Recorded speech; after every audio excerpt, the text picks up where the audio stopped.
Сан ғасырлық тарихы бар туған өлкем құлпырған, әсем жерлер көп бізде, көрген адам таң қалған. Жамбыл өлкем Тараз қалам, сөз жетпейді көркем шын. Бүгін сізге көрсетейік заманауи бейнесін. Сәулет асқан кесенелер Айша бибі Қарахан. Қазір Тараз жаңарып тұр, үңіліп бір қарасаң. Экспоға ұқсас дөңгелек шар көне Тараз маңында, 30 метр биіктікте бар мұнара жанында. Ашық аспан музейінен көресің заттар тарихи. Еш өлмейді ұзақ жасар Таразым менің барымда. Шу бойында хандық құрған Жәнібек пен Керей хан. Бар Таразда ескерткіші хандарға арнап салынған. Спортшыларға барлығымыз үлкен сенім артамыз. Тараз арена спорт үйі болып біздің саналған. Таразым адам екен, кең дала су екен, көкорай белестері қырлары құлпырған жер.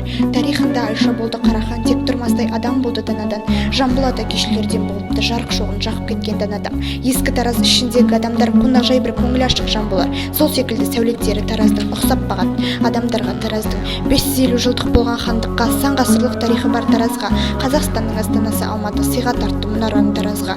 Бұл мұнара бәйтеректей биік екен, кербез сұлу күнге жетпей тұр екен. Көне Тараз кешенінде орналасқан мұнара көрсетер бұл қаланың мәртебесін бұрала.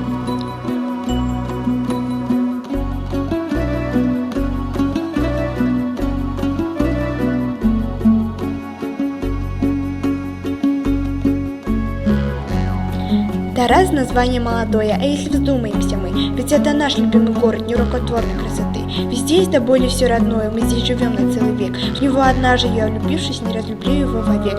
Тараз — мой любимый город, в историю умных Карахан. Оставил след в этот город наш любимый Таразхан.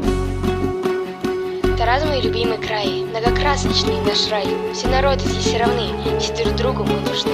Тараз — мой чудесный край, богатей не процветай.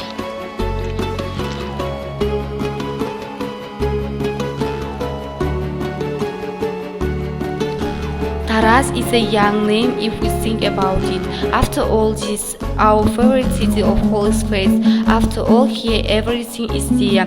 We live here for centuries. Once I fell in love with him, I will not stop loving him forever. Taraz my favorite city. In the history of the clever Karahan, left a trace in this city in our beloved Taraz. Created a khan in the noise, Janibek and Kerey Khan. There is a monument in Taraz. It is built the athletes. Taraz Arena is a sporting home.